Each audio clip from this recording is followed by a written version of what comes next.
சித்தப்பா, நீங்களும் இப்படி என்ன அனாதையா விட்டுட்டு போறீங்களா சித்தப்பா? இங்க பாருமா, இப்போ எனக்கு நிறைய வேலை இருக்கு. அண்ணன் விட்டு போன பிசினஸ் எல்லாம் இனிமே நான் தானே பார்க்கணும். நான் இருக்கிறப்போ நீ அனாதை இல்லம்மா. பாபு பாய், சுந்தரியை பார்த்துக்கங்க, நான் வரேன்.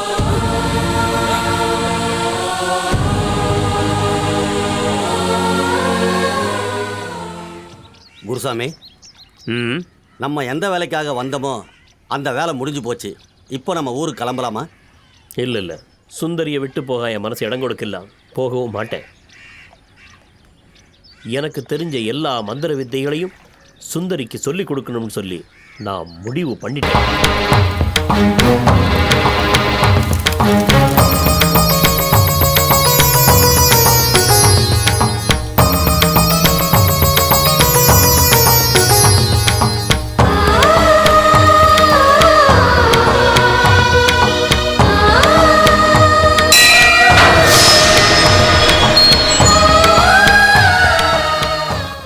சுந்தரி, இன்னையில இருந்து நம்ம 2 பேரும் உடலாலும் உயிராலும் ஒன்னாயிட்டோம்.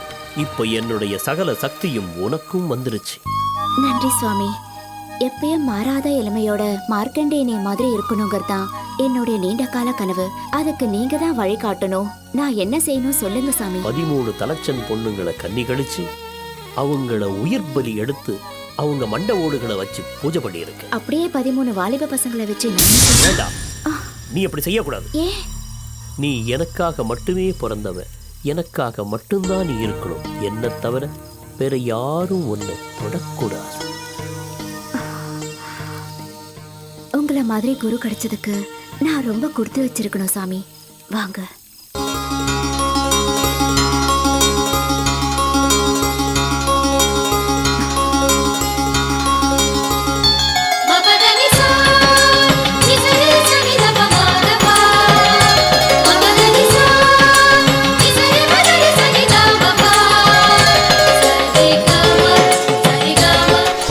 தலைச்சன் பொண்ணுங்களை கன்னி கழிச்சு அவங்கள உயிர் பலி எடுத்து அவங்க மண்ட ஓடுகளை வச்சு பூஜை பண்ணியிருக்கு.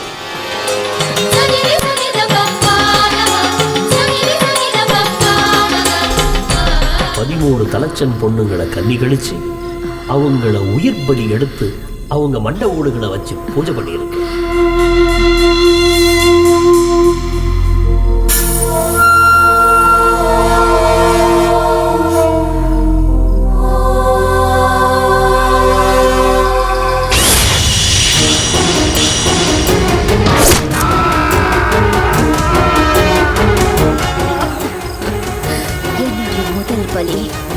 வரம் கொடுத்தவன் தலையிலே கை வைக்கிறது புதுசுலடா.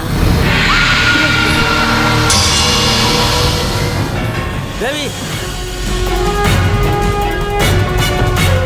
வேணாம், என்ன கொல்ல வேணாம் தேவி.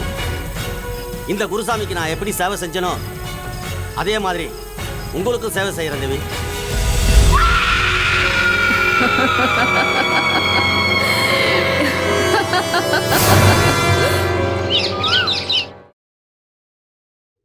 அடே பாபுபாயா,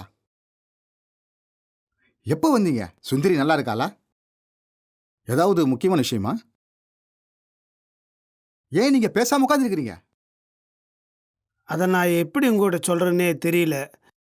சுந்தரி சுந்தரி சுந்தரிக்கு என்ன ஆச்சு?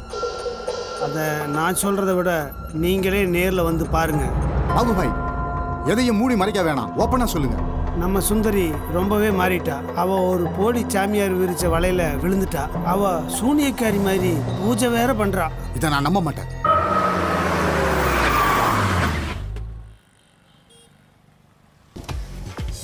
சீக்கிரமா கொஞ்சம் வண்டியில பெட்ரோல் போடுறீங்களா? Yes madam.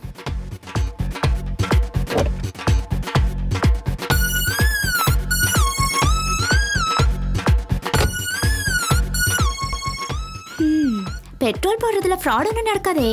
இல்ல மேடம், கரெக்டா தான் போடுவேன். கரெக்டாவே போடுவீங்களா? ஆமா. பாத்ரூம் எங்க இருக்கு? அதோ முன்னால இருக்கு. கட்டு பிடிடா கண்ணாலா கண்டுபடி கொட்டு பிடிடா.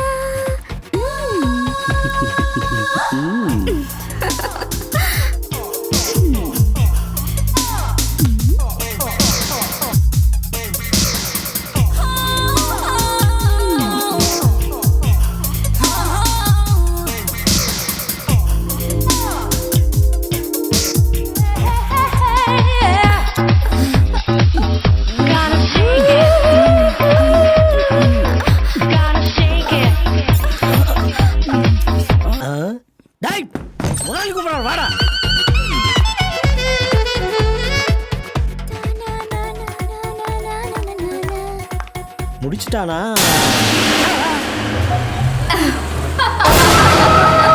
அவளுக்கு இவ்வளவு கொழுப்பா? என்னால நம்பவும் முடியல. நான் இப்போ போய் அவளை ஒரு கை பார்க்கறேன்.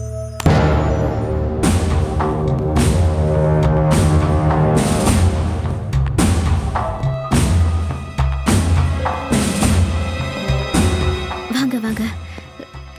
வணக்கம் சித்தப்பா. உனக்கு எவ்வளவு நெஞ்செழுத்து இருந்தா இப்படி எல்லாம் பண்ணுவ? உன்னை தட்டி கேட்க யாரும் இல்லைன்னு நினைச்சுக்கிட்டியா? சித்தப்பா வாய மூடு நீ. நம்ம குடும்ப கௌரவத்தை பத்தி உனக்கு கொஞ்சமாவது கவலை இருக்கா? ஒழுங்கா ஒரு நல்ல பையனை பார்த்து கல்யாணம் பண்ணி குடும்பம் நடத்த பாரு. பொறுக்கித்தனமா சுத்திட்டு வந்து ஏன் எங்க மானத்தை வாங்க பாக்குற? சித்தப்பா இப்படி எல்லாம் கேவலப்படுத்தாதீங்க. போட்டனா பல்லெல்லாம் கல்லிடும். ஜாக்கிரதை. எதிர்த்து பேசுற அளவுக்கு உனக்கு தைரியம் வந்துருச்சா? ஏய் நில்லு. நான் ஒரு முடிவுக்கு வந்துட்டேன். கையை விடுங்க. இனிமே நீ இந்த பங்களோட தனியா இருக்க முடியாது. வா என் கூட போலாம். நான் வர மாட்டேன், போங்க.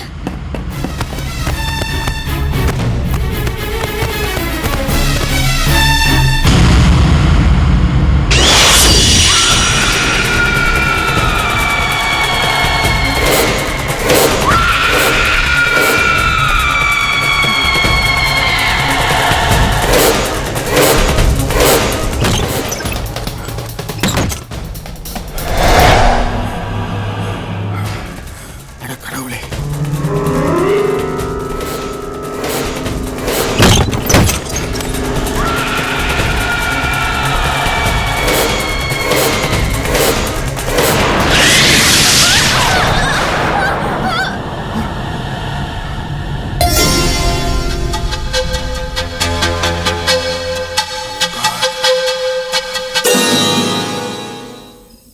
இப்போவாவது நான் சொன்னதை நீங்கள் நம்புறீங்களா? நான் பயந்தே போயிட்டேன். இந்த வேத புத்தகம் தான் என்னை காப்பாத்திச்சு. நாம சுந்தரியை பிடிச்ச பேய விரட்டி ஆகணும். அதை யாராவது பெரிய மந்திரவாதியால் தான் செய்ய முடியும். என்ன செலவானாலும் பரவாயில்லை. அதை நான் செய்யறதுக்கு தயாரா இருக்கிறேன் பாபுபாய். கவலைப்படாத, அதுக்கு ஒரு வழி இருக்குது. எனக்கு தெரிஞ்ச ஒரு பெரிய மந்திரவாதி இருக்கார். அவரை கேட்போம், அவரை கூப்பிடுவோம். அவரோட பேர் சடையப்பா.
மந்திர எண்ணெய அவ உடம்பு பூரா தெளிச்சு இந்த தாயத்தை அவ பக்கத்துல வச்சு காட்டுக்குள்ள கொண்டு போய் எரிச்சிருங்க, புரிஞ்சுதா? இந்த வேத மந்திர புத்தகம் எல்லா பேய் பிசாசுகளிடமிருந்து உங்களை காப்பாத்திரும். கொண்டு போங்க.